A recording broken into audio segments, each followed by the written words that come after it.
They call me fat, they lock me out of my own life, and that night I just ran.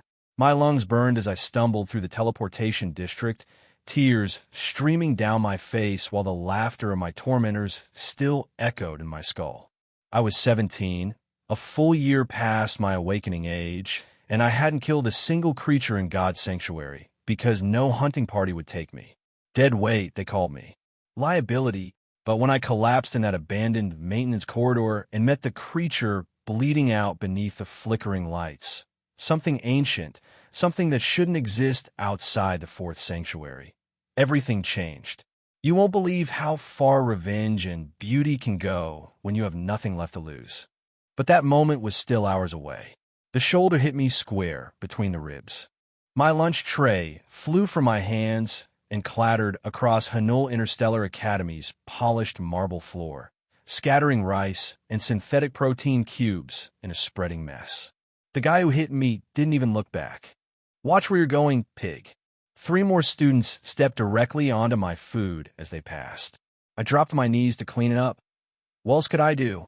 My hands shook as I scooped rice back onto the tray, knowing I couldn't afford to buy another meal.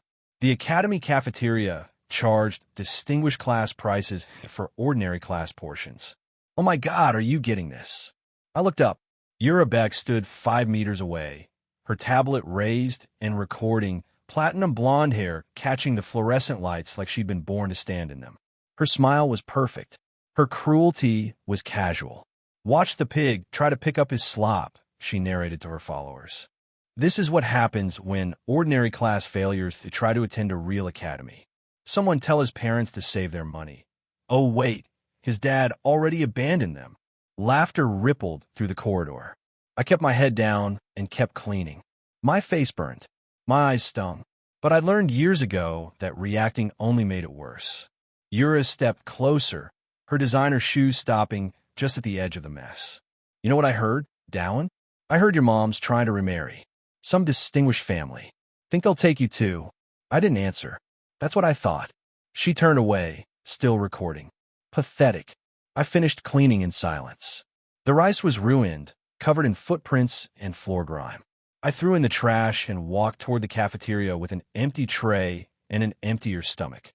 The elite section occupied the entire eastern wall, real windows overlooking the academy's sanctuary training grounds, where students with beast souls practiced manifestation techniques worth more than my family's apartment.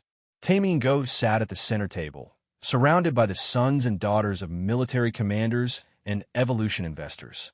I had to pass them to reach the ordinary section. "Abandon the family after failing his second evolution," Tamien was saying, his voice carrying deliberately.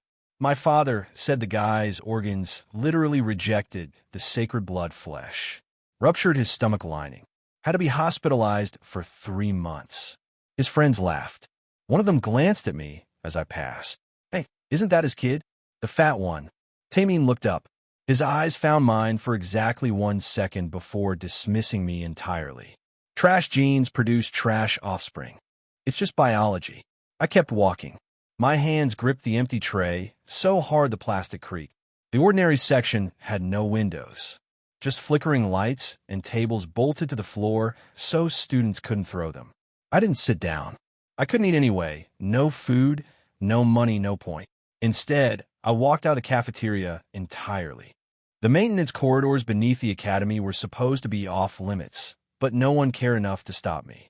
I've been eating lunch down here for 6 months, ever since the bullying escalated from verbal to physical. The pipes dripped condensation. The lights hummed with electrical decay. It was the only place I could breathe. I turned the corner to my usual spot and stopped dead.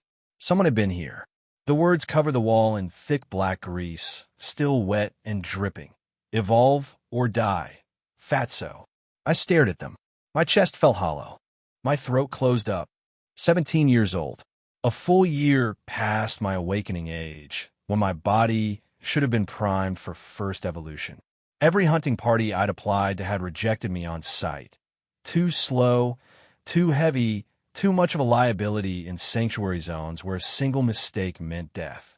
My father had tried to buy me primitive creature flesh once, 3 years ago, before the failed evolution destroyed him. Now I had nothing. No souls. No Geno points. No future. My phone buzzed. I pulled it out with numb fingers. Mother's face filled the screen, a photo from before everything went wrong, when she still smiled at me.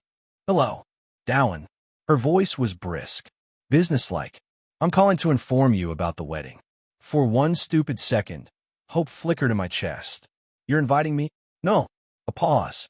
I could hear other voices in the background, distinguished class voices, refined and cold. I'm calling to inform you that you won't be attending. Director Kwan has made his position clear. An evolutionary failure at our ceremony would send the wrong message to his colleagues. The hope died. Something else took its place, something that hurt worse. Mom, this is for the best, Dowan. You'll understand when you're older. Director Kwan is providing resources for my second evolution attempt. Real opportunities. I can't jeopardize that for sentiment. I'm your son. You're your father's son. Her voice hardened, and we both know how that turned out. The apartment lease is paid through the month. After that, you'll need to make your own arrangements. The line went dead. I stood in that maintenance corridor, phone pressed against my ear, listening to silence. The grease-smeared words dripped slowly down the wall. Evolve or die. My mother had just erased me from her life with a 3-minute phone call. I had no father, no family, no hunting party, no evolution, no future. The phone slipped from my fingers and cracked against the concrete floor. And something inside me cracked with it. The Weizong teleportation station smelled like disinfectant and desperation. 300 civilians stood in processing lines that snaked through a concrete hangar. Military guards stationed every 20 meters with shock batons at their hips. I shuffled forward with the others, clutching my entry voucher, the free pass given to any citizen willing to sign the liability waiver. Cannon fodder class, move it. A guard shoved an elderly man who'd paused to adjust his pack. You're not here to sightsee.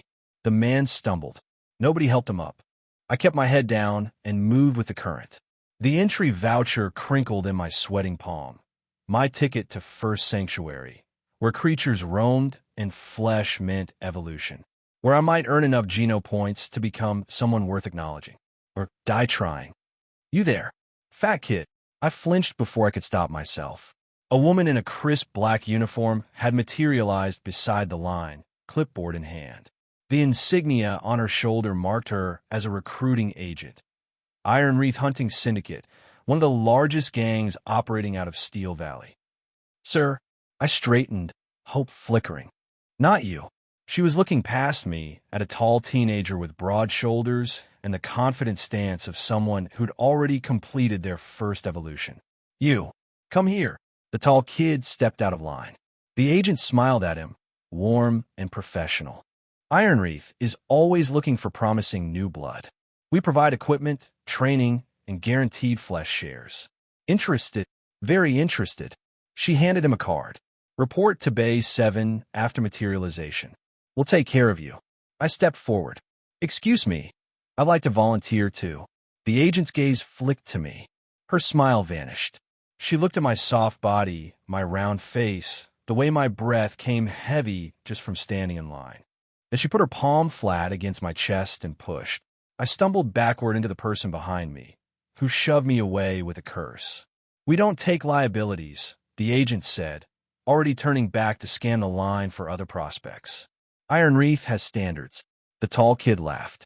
Others joined him. The sound followed me as I found my place in line again, ears burning. 2 hours later, they herded us into the teleportation chamber, a massive circular room with glowing runes carved into the floor. The technology had been reverse-engineered from sanctuary artifacts decades ago, and scientists still didn't understand how it worked. They just knew it did. First-timers, listen up. A bored military technician read from a script. Materialization points are randomized within a 5-kilometer radius. Find your way to the nearest shelter within 48 hours, or you're on your own. Any questions? No. Good. The runes pulsed white. My stomach lurched, and I was somewhere else. Black bark trees rose around me like prison bars, their branches blocking most of the gray sky. No other entrance in sight. The randomized materialization had dropped me alone in the middle of nowhere. I check my pack. Emergency rations, water purification tablets, a compass that might be useless if Sanctuary's geography didn't follow Earth logic.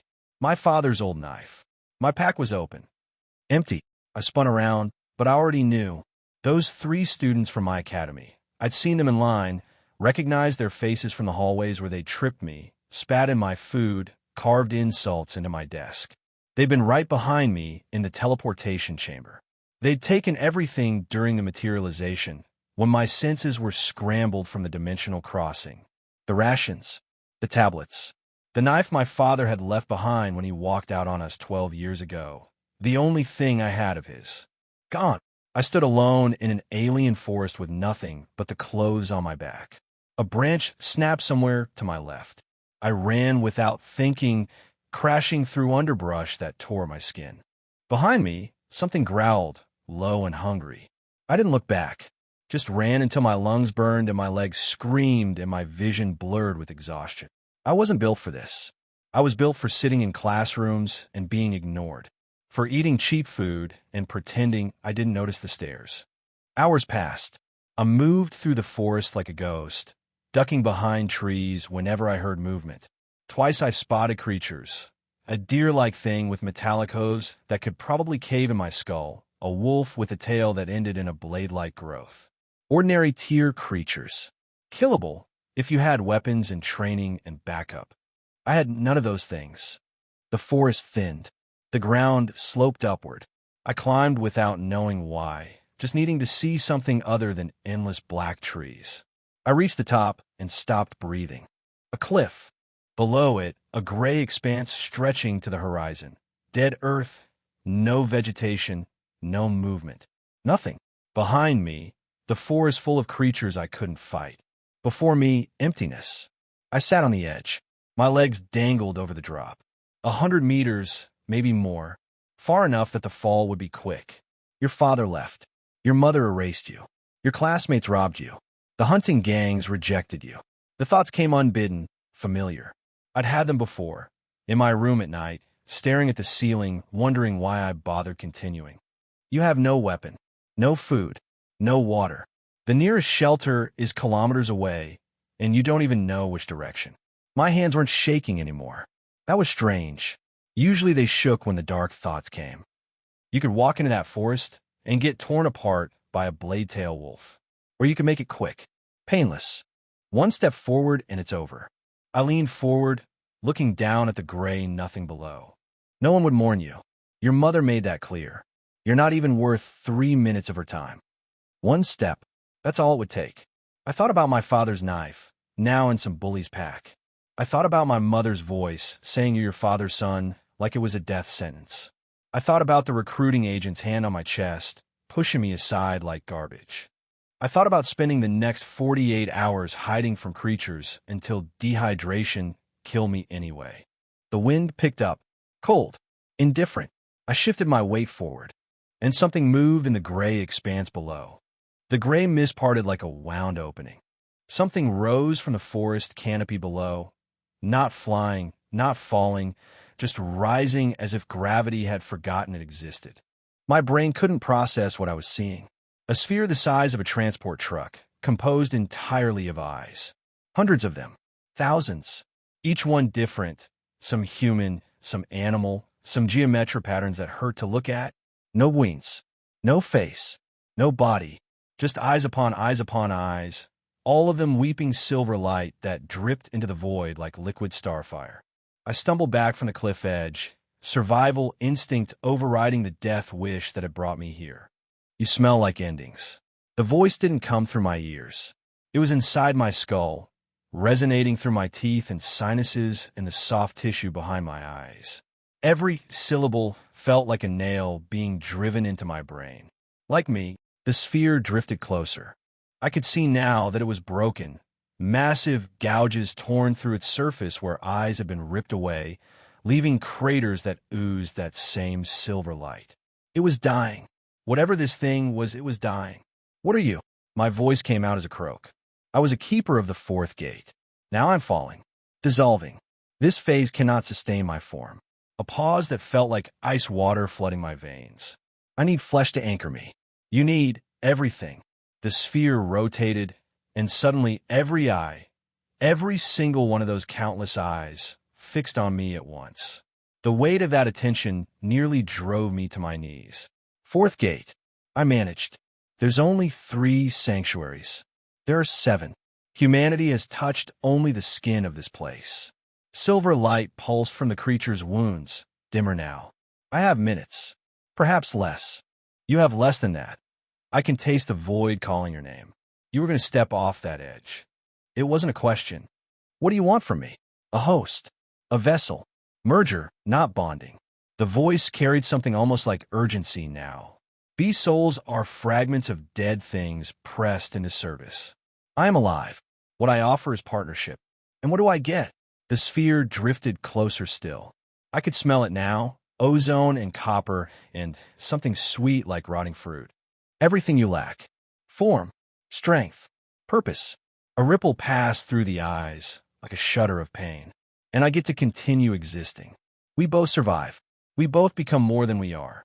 I thought about my mother's voice. You're not worth 3 minutes of my time. I thought about the cliff edge behind me.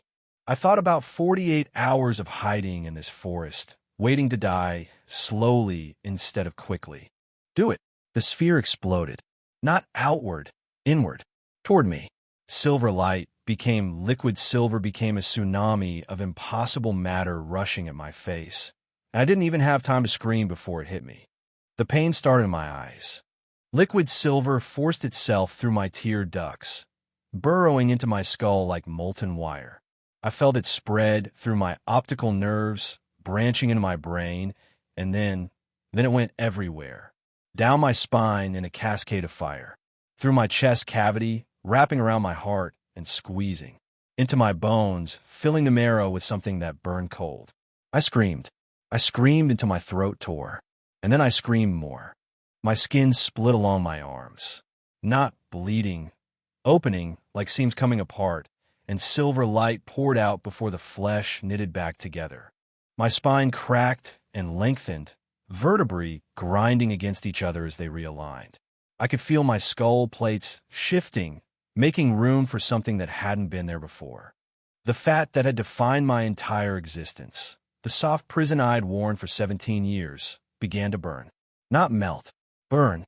I smelled it cooking away, felt new muscle weaving itself into the empty spaces like threads on a loom. My fingers stretched longer. My shoulders widened. My jaw cracked and reformed into angles that had never existed on my face. Hold on. Hold on. The worst is almost. Eyes opened beneath my skin. I felt them blink. Dozens of them, scattered across my body, seeing light through the thin membrane of my flesh before they sealed shut and vanished. But I knew they were still there, waiting, watching from inside me. Over. I was on my knees. Why had I fallen? My hands pressed against cold stone, and they weren't my hands anymore. Longer fingers, harder knuckles, veins that pulsed with faint silver light before fading to normal blue. I looked up. The sphere was gone. Nothing remained but a few drops of silver light that evaporated as I watched, leaving scorch marks on the cliff stone. Stand up. The voice was different now. Not inside my skull the same way. It was part of my thoughts, layered beneath my own consciousness like a second heartbeat. I stood. My legs moved wrong. Too strong, too responsive. I overbalanced and caught myself on a rock outcropping, and my fingers dug into the stone like it was clay. I stared at the gouges I'd left. Look at yourself. There was no mirror here, but I could see my reflection in a pool of standing water near the cliff edge. The face staring back wasn't mine. It was better. Tall. That was the first thing. I'd grown at least 6 inches. Lean muscle replaced the soft bulk I'd hated all my life. My features had sharpened into something almost predatory, cheekbones and jawline cutting angles that my old face had never possessed. But the eyes. Silver rings circle my irises. As I watched, my pupils split into multiple points before merging back to normal. I looked like an aristocrat. I looked like the kind of person recruiters fought over. I looked like someone who deserved to live. I am a vestige of what I was. The voice carried something like satisfaction. You are the vessel of what you'll become. This is not a bee-soul bond. We are merged. I am part of your biology now. As you grow, I grow. As I evolve, you evolve. What does that mean? Practically, it means you will manifest abilities as we need them. It means your body will adapt to threats, developing counters in real time.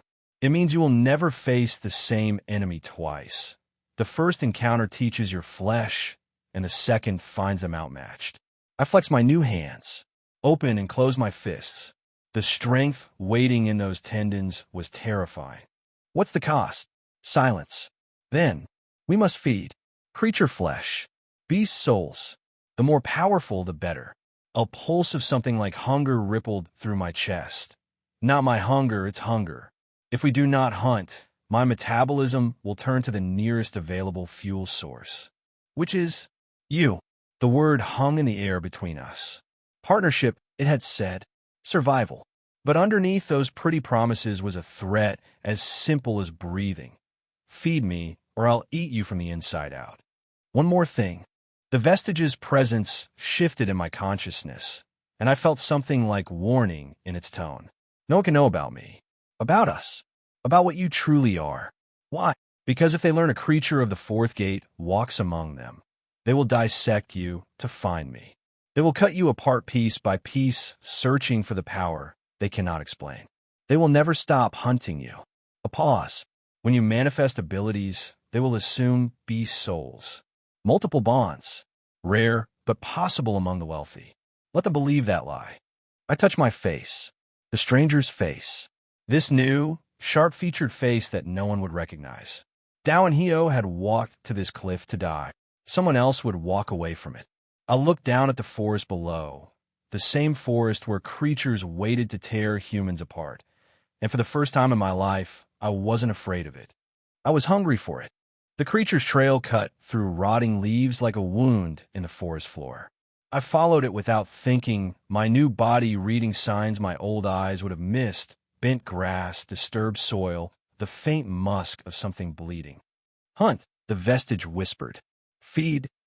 My legs carried me faster than I'd ever moved. No warning lungs. No cramping muscles. Just fluid motion through the darkness, each step precise and silent.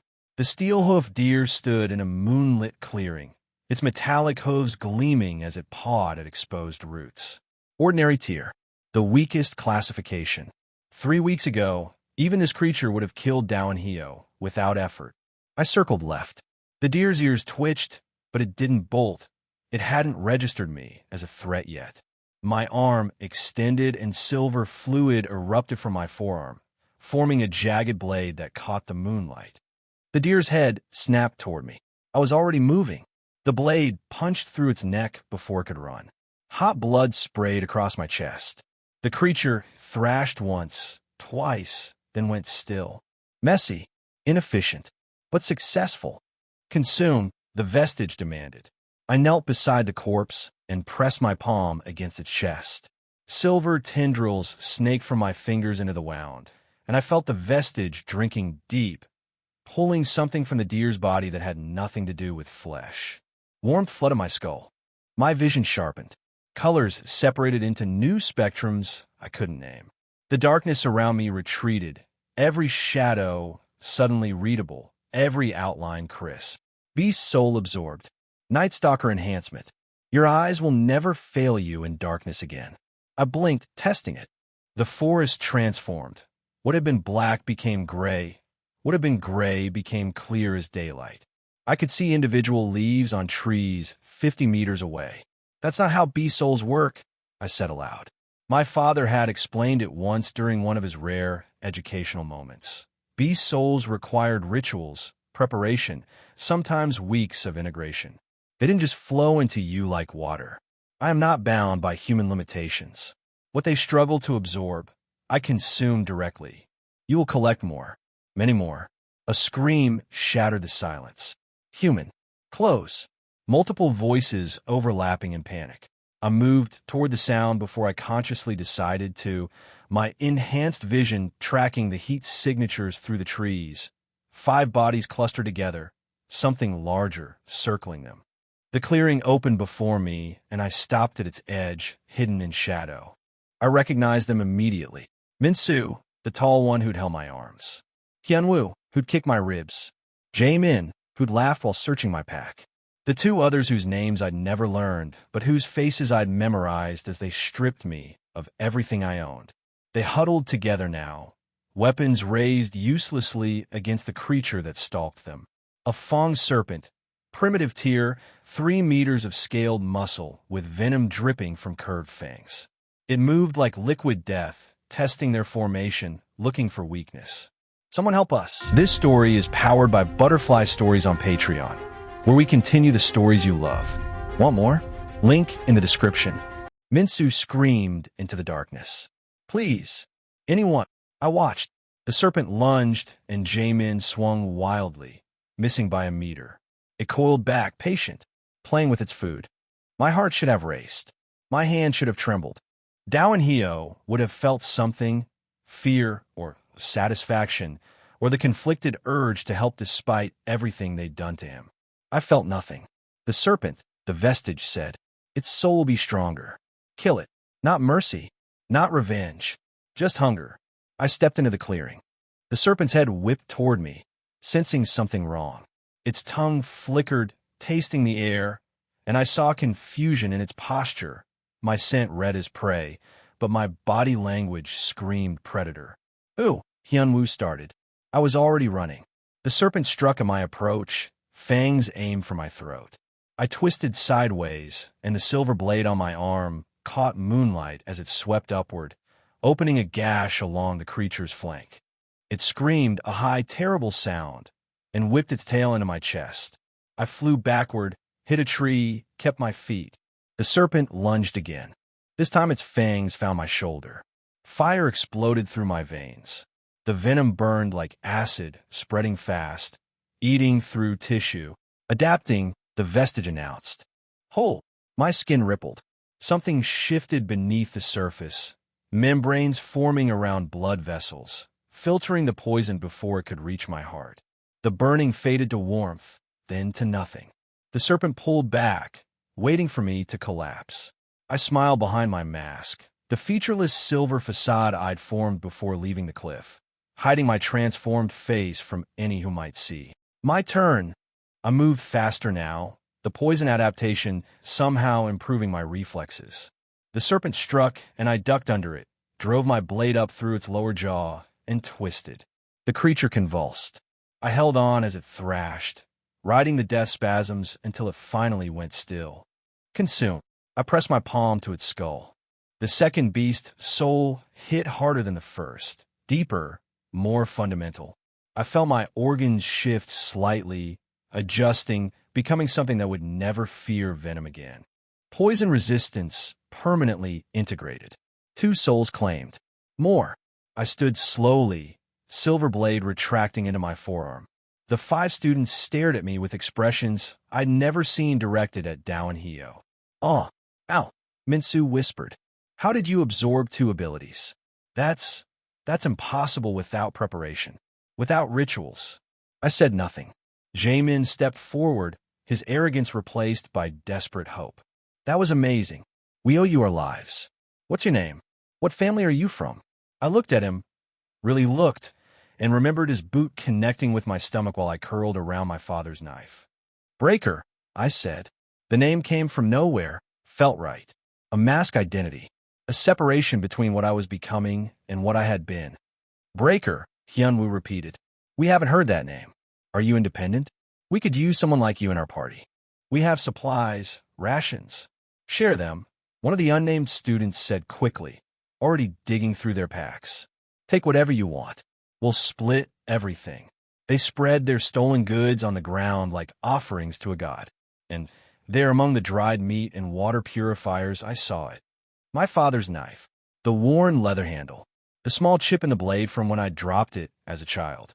The only thing he'd ever given me that wasn't delivered with disappointment. I walked forward and picked it up. The students watched, confused. This is mine, I said.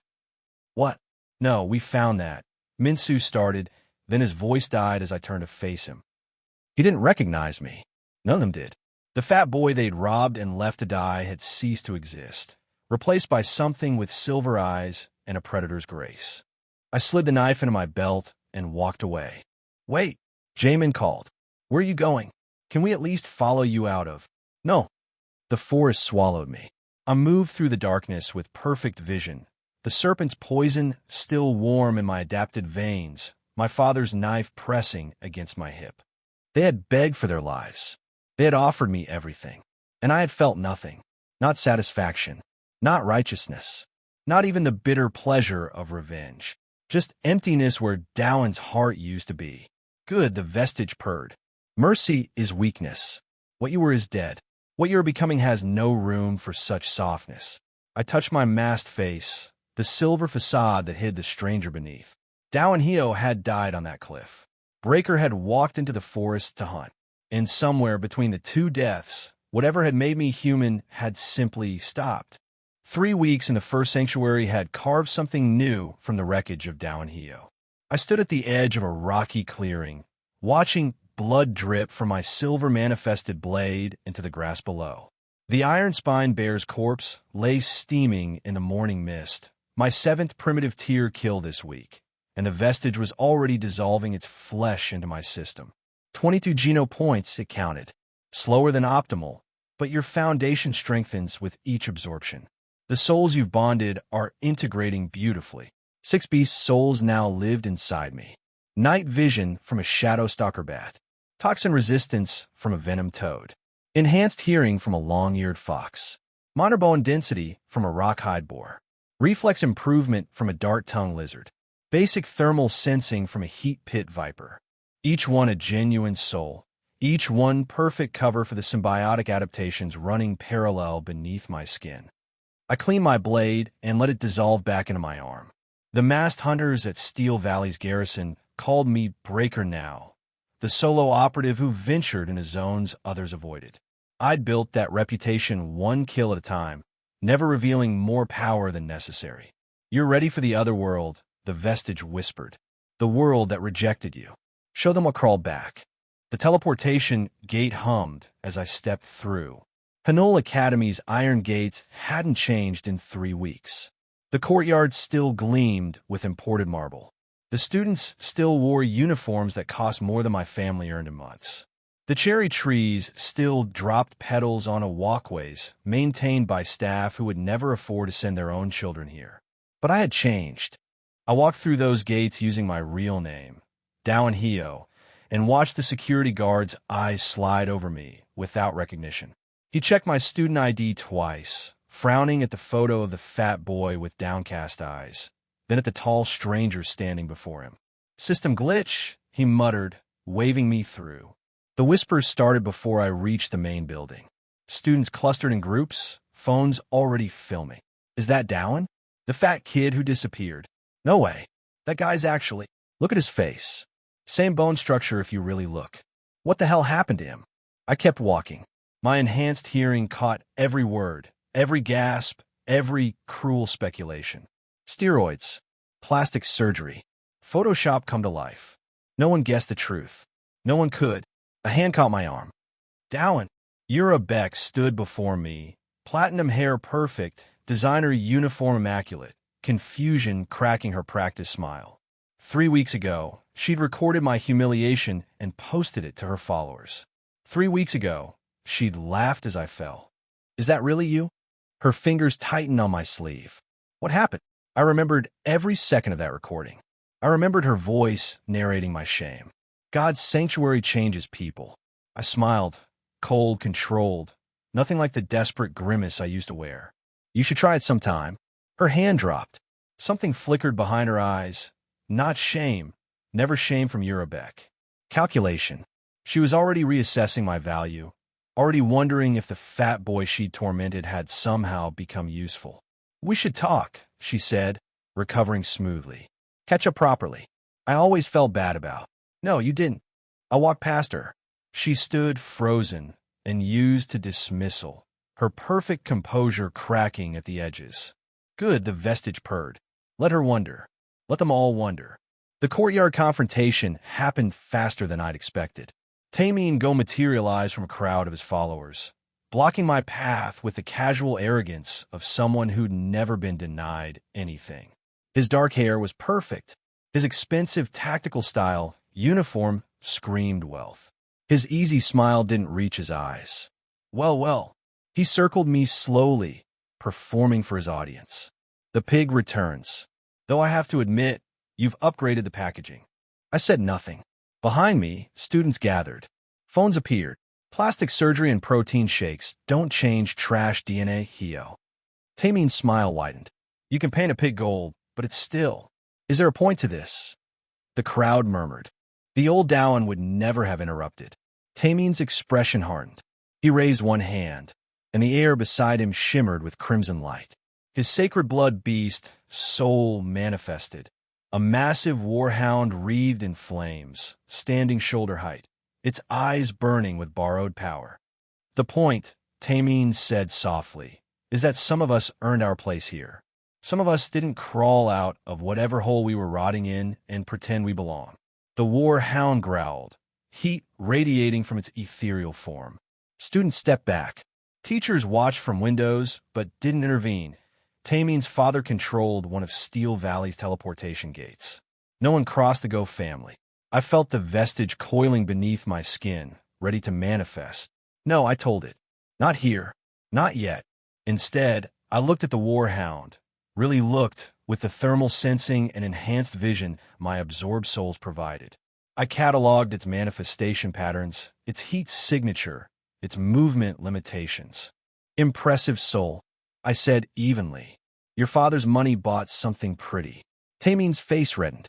You think you can? I think we're late for class. I walked around him. The warhound snapped at empty air where I'd been standing, but I'd read its attack trajectory 3 seconds before it moved. My dart-tongued lizard reflexes had shifted my position just enough, just subtly enough that it looked like coincidence. The crowd parted from me now, not out of respect, out of uncertainty. Behind me, Taemin's voice cracked with fury. This isn't over, Hio. It never is, the vestige agreed. But he doesn't know what he's threatening. None of them do. I found a quiet corner near the library's eastern wing. Through the window, I watched students flow between buildings, the same routines, the same hierarchies, the same cruelties disguised as social order. You're different. Myri Zhang's voice came from behind a pillar. She emerged slowly, her plain face curious, her intelligent eyes cataloging everything. Different how? I asked. I'm not sure yet. She studied me the way she studied creature behavior patterns, with patient precision. You tilt your head the same way when you're thinking. You still hunch slightly when you're uncomfortable. But your eyes, I felt it before she said it. The silver rings flickering at the edges of my irises, a side effect of the vestige I hadn't fully learned to control. Your eyes do something strange in certain light, she finished. They didn't used to do that. God's sanctuary, I said. The same deflection I'd used on Yura. Maybe. Myri didn't look convinced. I heard you disappeared for 3 weeks. Everyone assumed you died somewhere. Some of them sounded almost relieved. Her voice softened. I'm glad you're not dead, Dowan. She was kind to you once, the vestige noted. Before, when kindness couldn't save you. Thanks, I said. The word felt foreign in my mouth. She nodded once and walked away, already lost in her own thoughts. I watched her go, then turned back to the window. My reflection stared back, sharp features, silver-ringed eyes, the body of a stranger wearing Dowan Hio's name. The world that had rejected me was suddenly open. Teachers smiled at my new face. Students whispered with interest rather than contempt. Yura Beck wanted to catch up. Taemin Go saw me as a threat worth confronting. I had access now. I had power. I had everything the fat boy had dreamed about during those endless nights of humiliation. And I had never felt more alone. Because none of them knew what lived inside me. None of them could know. The creature was my secret, Breaker was my secret, and the truth of my transformation would make me a specimen, studied, dissected, destroyed. This isolation is your armor, the vestige whispered. Let them see Dowan Hio's triumphant return. Let them wonder. Let them reach for you. But never let them touch what you truly are. I pressed my palm against the cold glass. The reflection's silver eyes flickered once, then steadied. Somewhere inside me, in the space where Dowan's heart used to beat, something that wasn't quite human smiled. Myri's grip on my wrist was stronger than I expected. She pulled me into an empty classroom and shut the door behind us, her eyes scanning my face like she was searching for evidence of a crime. What happened to you? Her voice cracked. And don't give me the same garbage you fed everyone else. I considered lying. The words were already forming. A convenient story about expensive treatments, about a family secret finally revealed. But something in her expression stopped me. This was the girl who'd lent me pencils when no one else would look at me. The only person who'd treated the fat boy like a human being. I almost died. The truth came easier than I expected.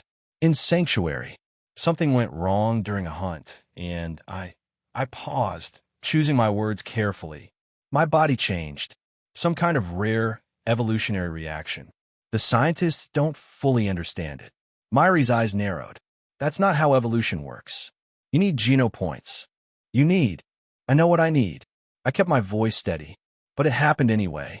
That's all I can tell you. She stared at me for a long moment. The suspicion didn't leave her face, but something else crept in. Acceptance, maybe.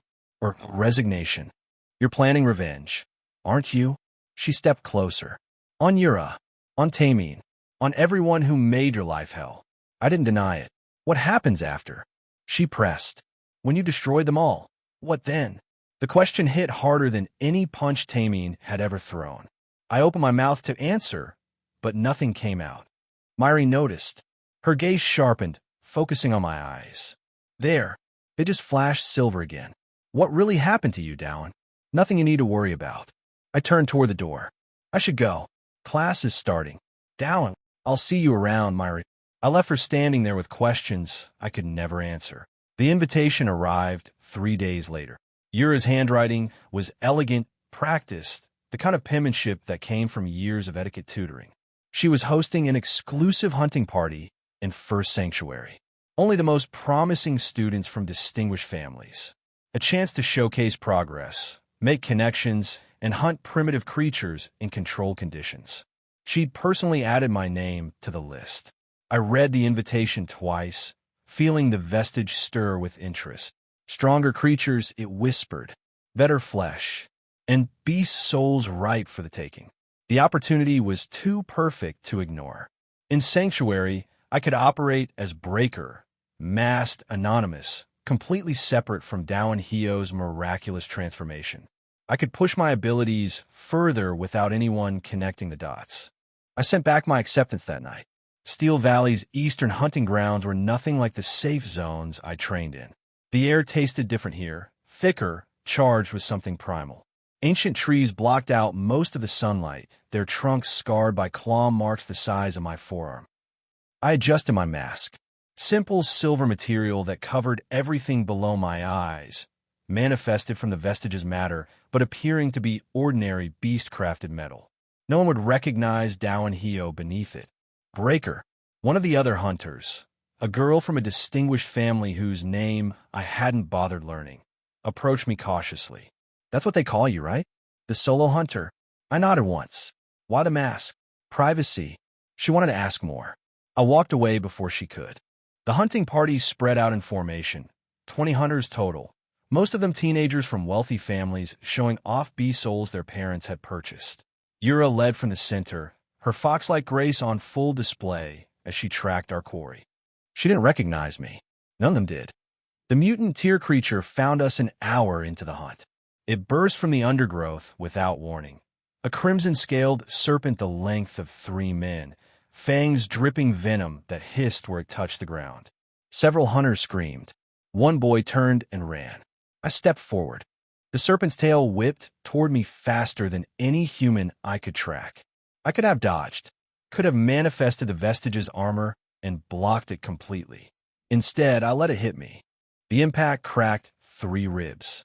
I felt them snap, felt the pain explode through my torso, and then felt something else. The vestige surged through my system like liquid fire, and bone began to grow. White-gray armor plates spread across my chest in real time. Hunters who'd been running stopped to stare. The serpent struck again, and this time its fangs shattered against my transformed torso. I grabbed its head with both hands. The creature thrashed, but I held firm. My fingers found purchase between scales, and I wrenched, one sharp motion that separated vertebrae with a sound like breaking ice. The serpent went limp. For a moment, everything was silent. Then I felt it, the beast's soul crystallizing from the creature's death, a fragment of power that resonated with something deep in my altered biology. I absorbed it. The sensation was indescribable. Knowledge flooded my mind. Instinctive understanding of scale hardening, of bone plate formation, of organic armor that could stop blades and bullets alike. "Did you see that?" Someone whispered behind me. "He evolved. Right there. In front of us. And absorbed the soul," another voice added. "Real-time absorption. That's supposed to be impossible. Who is he?" I cleaned the venom from my hands and turned away from the corpse. Yura was staring at me with an expression I couldn't quite read. Fear, fascination, hunger all mixed together. "Breaker," she said softly. "That's what they'll call you now. The hunter who evolves." I said nothing. Let the legend grow. Back on Earth, Yura found me alone. The party had ended hours ago, but she'd been watching, waiting. She cornered me in an empty hallway near the teleportation station, her perfect face flushed with something that looked almost like desire. "Dowan." She stepped closer. "You're incredible. What you did out there. I know what I did. We could be amazing together." Her hand reached for my face. "I always knew there was something special about you.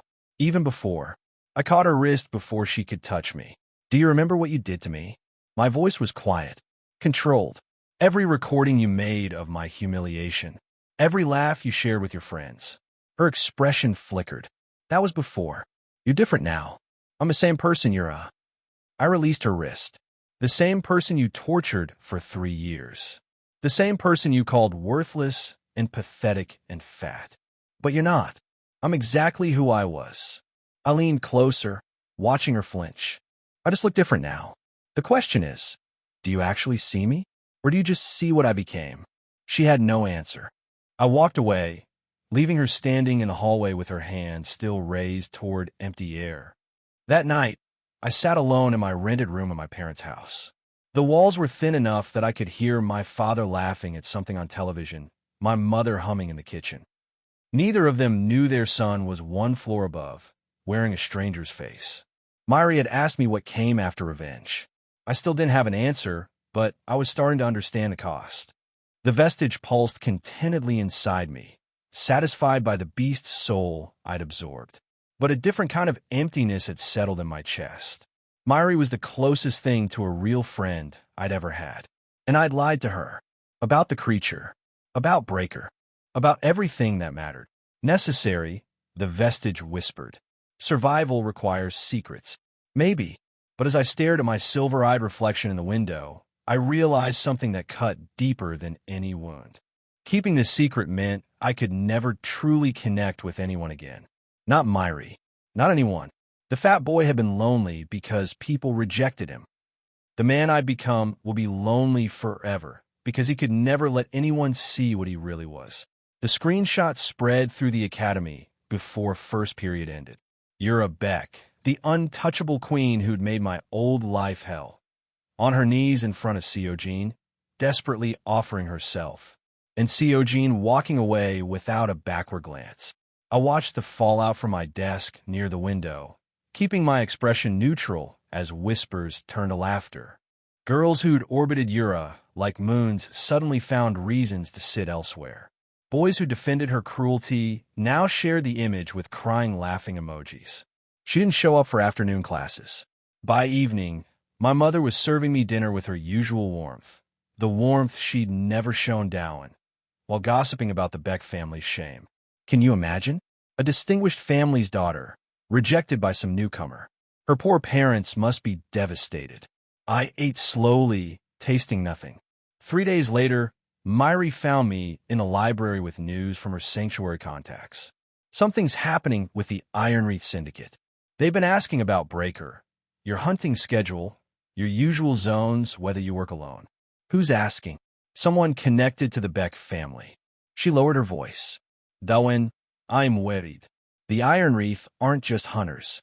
They're the gang that handles problems for distinguished families. Permanently." I thanked her for the warning. I didn't tell her that Breaker was already planning his next expedition. and that this time, I wasn't going to hold back. The second phase of Sanctuary opened to me after 3 months of grinding. 18 mutant geno points. 4 sacred blood points from that desperate night hunt. My first evolution had completed quietly, without fanfare, my lifespan extending by a century while my body refined itself into something faster and harder than before. The vestige stirred as I passed through the teleportation gate. Stronger prey here. Better souls. You've been too cautious, Dowan. The transition hit like ice water, electronics dying, instincts sharpening, the air itself tasting different. Second phase zones were deadlier, the creatures faster and smarter. Perfect. I'd tracked reports of a sacred blood creature for 2 weeks. A storm phase falcon that nested in the shattered peaks. A jagged mountain range where lightning struck constantly and most hunters refused to venture. The creature's beast soul would grant electrical generation and enhanced reflexes. The vestige wanted it. I needed it. I climbed for 6 hours before finding the nest. The falcon struck without warning, a blur of silver feathers and crackling energy that would have killed the old Dowan before he registered movement. But I wasn't the old Dowan anymore. My body twisted automatically, the vestige's adaptations from countless near-death experiences turning me into something that moved between the lightning strikes. The fight lasted 11 minutes. The falcon died with my manifested blade through its skull, and I consumed its flesh while the storm raged overhead. Yes, the vestige's satisfaction pulsed through me as the beast's soul crystallized. Claim it. I pressed the crackling sphere against my chest. It sank into me, and suddenly I could feel the electricity in everything, the charge building in the clouds, the static in my own nervous system, the precise timing of my heartbeat. Reflex, acceleration. My reaction speed had just doubled. I was still cataloging the new ability when I sensed them. 8 presences, surrounding my position, moving with the coordinated precision of experienced hunters. The Iron Wreath had found me faster than expected. Breaker. The voice came from above, a scarred woman crouched on a rock outcropping, her bow already drawn. The Beck family sends their regards. We're here to escort you off their contracted territory. I didn't move. This zone isn't contracted to anyone. It is now. She smiled. We filed the claim this morning, which means your sacred blood kill belongs to us, along with whatever beast souls you're carrying. 7 more hunters emerged from the rocks, all armed, all evolved. 2 had beast souls visibly manifested, one wreathed in flames, another with stone-covered fists. They weren't here to escort me anywhere. The woman's finger was already tightening on her bowstring. They mean to kill you, the vestige observed, and claim you died fighting the falcon. I knew. Yura had arranged this. Her family couldn't strike at Seojin directly. Not without proof he was connected to Breaker, but they could eliminate the masked hunter who disrupted their daughter's social standing by proxy. Last chance, the woman said. Surrender your gear and souls, and we'll let you walk away with your life. I could have run. My new reflexes might have let me escape into the storm. If this story has you hooked, Butterfly Stories on Patreon is where the next parts, exclusive continuations, and early releases are waiting. You can start with a free trial right now through the link below. All right, back to the story. The smart play was to retreat, gather information, strike back later from the shadows. But I was tired of hiding, tired of being careful, tired of pretending I was still the fat boy who ran from everything. Dowan? The vestige's voice held something new. Anticipation. What are you doing? Show them, I said quietly. Show them what we are. Finally, the silver erupted from my skin. It wasn't like the partial manifestations I'd used before. A blade here, armored plates there. This was something else entirely. Liquid metal flowed across my body, coating me in organic matter that moved independently, responding to threats before my conscious mind registered them. Tendrils extended from my shoulders, my arms, my back, and along each tendril, eyes opened. Silver-white irises, unblinking, terrible. The archer's arrow flew. A tendril intercepted it, wrapping around the shaft and snapping it like a twig. What the? Her confidence cracked. What the hell is that thing? The flame-wreathed hunter charged first, fists blazing with enough heat to melt steel. A tendril caught his wrist. Another wrapped around his throat. He screamed as the silver matter began absorbing his beast soul's heat, the flames guttering and dying. I dropped him, unconscious, not dead. I wanted witnesses. The stone-fisted hunter swung at my head. I didn't dodge. The vestige's armor caught the blow, cracking but holding, and my new reflexes let me grab his arm before he could pull back. One twist. His elbow bent the wrong way. He fell screaming. The remaining 5 attacked together. Coordinated strikes from all directions, exactly as they'd been trained. But training assumed their target was human. I wasn't. Not anymore. The tendrils moved faster than they could track. Blades formed and dissolved in microseconds. Eyes watched from angles that shouldn't exist, tracking every movement, feeding data directly into my enhanced nervous system. 8 seconds. That's how long it took. When I finished, 7 hunters lay groaning on the ground. The archer remained standing, frozen, her bow hanging useless at her side. "Tell the Beck family," I said, my voice distorted by the silver matter covering my face. "Tell them Breaker sends his regards. And tell them if they come for me again, I won't leave survivors." She ran, literally turned, and sprinted into the storm without looking back. The vestige purred with satisfaction as I let the manifestation recede.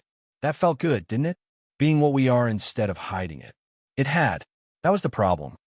I looked down at my hands, human again, but not really. Silver veins traced beneath the skin, fading slowly. The eyes that had opened along my tendrils were gone, but I could still feel where they'd been. Monster. That's what they'd always called me. Fat. Worthless. Monster. Now I become one for real. But standing there among my fallen enemies, the storm raging overhead and the taste of stolen lightning in my veins, I realized something that made my chest tight. The terror on their faces as I transformed. It looked exactly like the disgust they'd shown the fat boy. The same fundamental rejection. The same verdict. You don't belong among us. Only now they were right. I pulled my mask tighter, hiding features that might be traced back to Seojin. Back to Dowan. The secret held. My identities remained separate, but the creature I was becoming. That couldn't be hidden forever. The vestige settled contentedly inside me, satisfied by the violence and the fear. "You're learning," it whispered, "becoming what you were meant to be." Why was meant to be? A monster wearing human faces. A thing that made hunters flee screaming into storms. Exactly what they'd always said I was. The name spread like wildfire through every sanctuary network within 48 hours. Breaker. The masked hunter who hospitalized 8 distinguished class veterans in a single encounter. The monster who walked through lightning and laughed. I heard the whispers in school hallways, in convenience stores, and the conversations my parents had over dinner while I sat 3 feet away eating rice. "They say he has at least 4 beast souls," my father told my mother, scrolling through his phone. "Maybe 5. Nobody's ever seen anything like it." I chewed slowly, keeping my expression neutral. "Aristocrat families are offering bounties for information," he continued. "Commander Go put out an official investigation notice. His son was there, nearly died." My mother clicked her tongue. "Dangerous times. Thank goodness Seojin knows how to handle himself in sanctuary." She smiled at me. Warm. Genuine. I smiled back while the vestige coiled contentedly in my chest, digesting the fear it had fed on 2 nights ago. Commander Go's investigation worried me more than the bounties. Tamin's father had resources. Connections. He'd been questioning people about Breaker's possible identity, cross-referencing timelines with new hunters who'd emerged in the past year. Separately, he'd also started asking questions about the Seojin who'd appeared from nowhere with multiple B-souls and unusual abilities. 2 separate investigations, both leading toward me, but neither connecting the dots yet. I found Myri in the maintenance corridor after 3rd period. She was waiting for me, arms crossed, back against the wall where I used to hide during lunch to avoid Yura's cameras. "The hunter they're calling Breaker," she said without preamble. "That's you, isn't it?" I stopped walking. The fluorescent lights buzzed overhead. "You're living 2 lives now." Her voice was flat, analytical. "Down at school. Breaker in Sanctuary. I've been tracking the timelines. Every breaker sighting corresponds to days when CO Jean was absent from your family's house. Your combat style matches the self-defense techniques I taught you in study hall last year. Adapted, evolved, but the fundamentals are there. You taught me how to block a punch, I said quietly. Not how to fight 8 hunters simultaneously. No, she stepped closer. That's what I can't figure out. The beast souls, the strength, the way witnesses describe you moving, it doesn't add up. Where did you get this power, Dowan? I didn't answer. Why didn't you kill them? She asked. The hunters. You could have. The reports say you had them completely at your mercy. The question hung between us. I thought about the moment I'd stood over Tamin's broken body, felt the vestige screaming for me to finish him, to consume. I don't know, I admitted. I don't know if the restraint was mine or if the creature. I stopped myself, bit my tongue hard enough to taste copper. Myri's eyes narrowed. Creature, nothing. I meant the circumstances, the storm. She didn't believe me. I could see in the way her jaw tightened. But she let it go. The Dowan I knew would never have hurt anyone, she said softly. Not even people who deserved it. I looked at her, this plain-faced girl who'd lent me pencils, who'd never laughed when others did, who had no idea she was the only person who'd shown me kindness in 17 years of life. Maybe that Dowan needed to die, I said, so I could survive. She flinched like I'd slapped her. I walked past her before she could respond, before I could see the disappointment in her eyes turn to fear. Yura found me after 6th period. Not the Yura I remembered. The queen in designer clothes, surrounded by admirers, wielding her beauty like a weapon. This Yura was hollow. Her platinum hair hung limp. Her clothes were last season's, wrinkled at the edges. The other students parted around her like she was diseased. Her family's distinguished status had been revoked 3 days after the Iron Reef incident. Something about investment failures, hunting territory disputes, debts called in by creditors who suddenly smelled blood in the water. The details didn't matter. What mattered was that the girl who'd recorded my humiliation and distributed it to 600 students was now standing in front of me with mascara-streaked cheeks. She knelt, right there in the hallway, knees on linoleum, head bowed. CO Jean. Her voice cracked. Please. My family. We have nothing. My father's talking about sending me to work in the shelters as a porter. I'll die there. I know I will. Students stopped to stare. Whispers erupted. I can be useful to you, she continued desperately. I have connections. Information. I know people in the Emberclaw crew, the Twilight Blades. I can. Stand up. She looked up at me with wet eyes. Hope flickering. I remembered every moment. The cafeteria. The laughter. The video that made me want to die. For years, I'd imagined this scene. Yura Beck, broken before me, begging for the mercy she'd never shown. I felt nothing. The revenge I'd fantasized about for years tasted like ash in my mouth. She was pathetic. Small.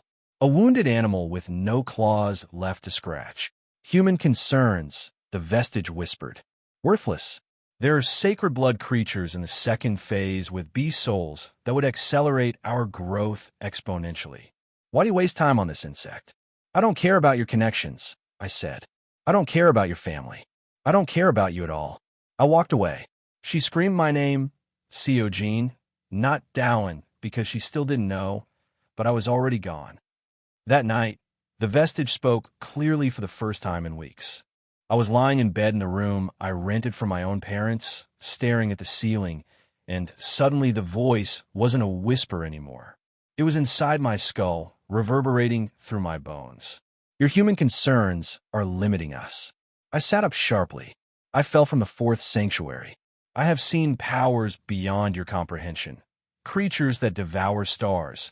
Beast souls that rewrite reality. But you cling to this world. These petty vengeances. This pathetic need for recognition from parents who would vomit if they knew what slept inside you. What do you want? Choose. Forward into power or backward into the weakness you escaped. Hunt stronger prey. Claim greater beast souls. Or remain stagnant. And when I grow hungry enough, I will consume what remains of your original biology to sustain myself. The threat wasn't new, but the clarity was. The 2nd phase awaits. Mutant tier creatures with bee souls that would make your current abilities seem like children's toys. Sacred blood spawning grounds that humanity hasn't discovered yet. I can guide you there. I can make you something unprecedented. I thought about Myri's face in the corridor. The disappointment. The fear. I thought about Yura kneeling on linoleum.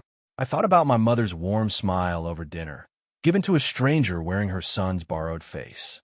If I keep living like this, I said slowly, maintaining both identities, hiding what I am, you can never be fully known, never truly loved. You will always be alone, Dao and Hio. The fat boy died in that corridor. The thing that replaced him will never belong anywhere. But I'll survive. Yes, you'll survive. I stood at the teleportation station 2 days later, ticket to the Crimson Depths hunting zone clutched in my hand. Second phase territory. Mutant tier creatures. Forbidden zones where even distinguished class hunters traveled in groups of 20 or more. Breaker would go alone. Down. I froze. Myri's voice. Behind me. Using my real name in public, where anyone could hear. Down, please. I didn't turn around. I know you think you have to do this alone. I know you think whatever happened to you means you can't trust anyone. But I've been analyzing the data. The creature attacks in Steel Valley, the pattern of your adaptations. Something's wrong. Something's hunting you. And if you go into the second phase alone, you won't come back. The vestige stirred with something like amusement. She suspects more than she admits. Dangerous. Eliminate the liability. I was never going to come back, I said quietly. Not as Dowan. That boy died a year ago. Then let me help whoever you're becoming. Please. You're the only person who ever. I stepped through the teleportation gate. The second phase materialized around me. Crimson rock formations, black sky, air that tasted like copper and ash. In the distance, something massive moved through the shadows. Mutant tier, possibly sacred blood. I pull my mask tight. The vestige sang with anticipation. And behind me, the gate flickered, then sealed permanently, far too early, locking me in a zone that should have had a 30-minute return window. Interesting, the vestige said, no longer amused. It seems I'm not the only thing that fell from the fourth sanctuary. Something in the darkness turned toward me. Something that knew exactly what I was. Want to see what happens next? Continue this story on Butterfly Stories over on Patreon. Start your free trial to unlock the next episodes. Link in the description.